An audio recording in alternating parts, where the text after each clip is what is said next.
Bonjour, je vais t'expliquer le chapitre 9, leçon 7, multiplier de nombres à trois chiffres. Tant que nous avons dit que nous allons utiliser la méthode conventionnelle, ça veut dire la multiplication verticale. Alors, pour 242, voici ce que nous allons faire. 3 fois 2 égale à 6, je mets le 6 ici. 3 fois 4 égale à 12, je mets le 2 là et je retiens 1. 3 fois 2 égale à 6, plus le 1, ça fait 7. Ça me donne 726. Pour le B, 567 fois 2, donc je fais 2 fois 7 égale à 14, je mets le 4 là et je retiens 1 ici. 2 fois 6 égale à 12, plus le 1, ça fait 13, je mets 3 ici et je retiens 1 là. 2 fois 5 égale à 10, plus le 1, ça fait 11 là. Ça donne 1134. Là encore, pour les multiplications de l'exercice 2, c'est pareil. Alors, à part le A, qui n'a pas de retenue, tous les autres exercices, tu vas voir qu'ils ont des retenues. Celui-là est très simple. Quand tu n'as pas de retenue, bah, tu fais 2 fois 2 égale à 4, tu l'écris. 2 fois 2, un autre 4, tu l'écris. Et 2 fois 1 égale à 2, et tu l'écris là. Alors, pour l'exercice 3, il te dit fais des estimations pour vérifier chaque réponse de la question 2. Ça veut dire que le 3 et le 2 sont reliés.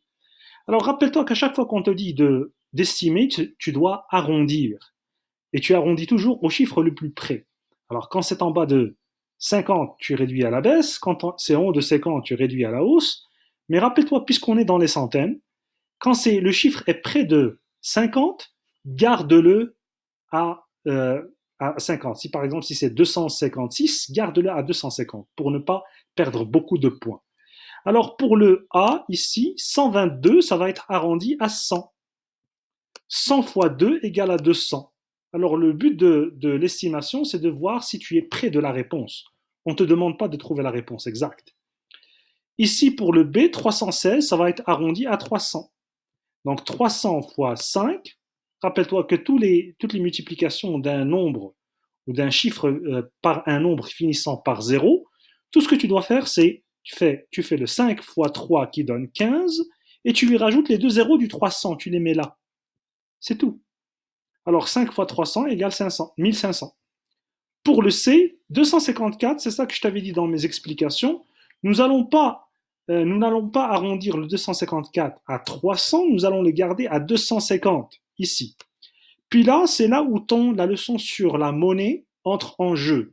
Rappelle-toi que 25, comme les 25 cents, 25 plus 25 plus 25, ça fait 75, n'est-ce pas? Comme dans les pièces de monnaie. Dans $1, il y a 4,25 sous. Alors, dans 75, eh ben, il y a 3,25 sous.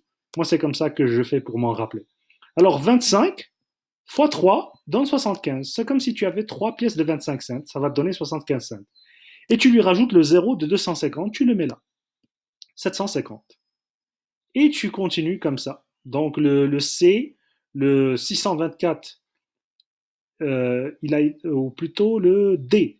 Ici, le 624, il a été arrondi à 600. Pour le E, le 197 a été arrondi à 200.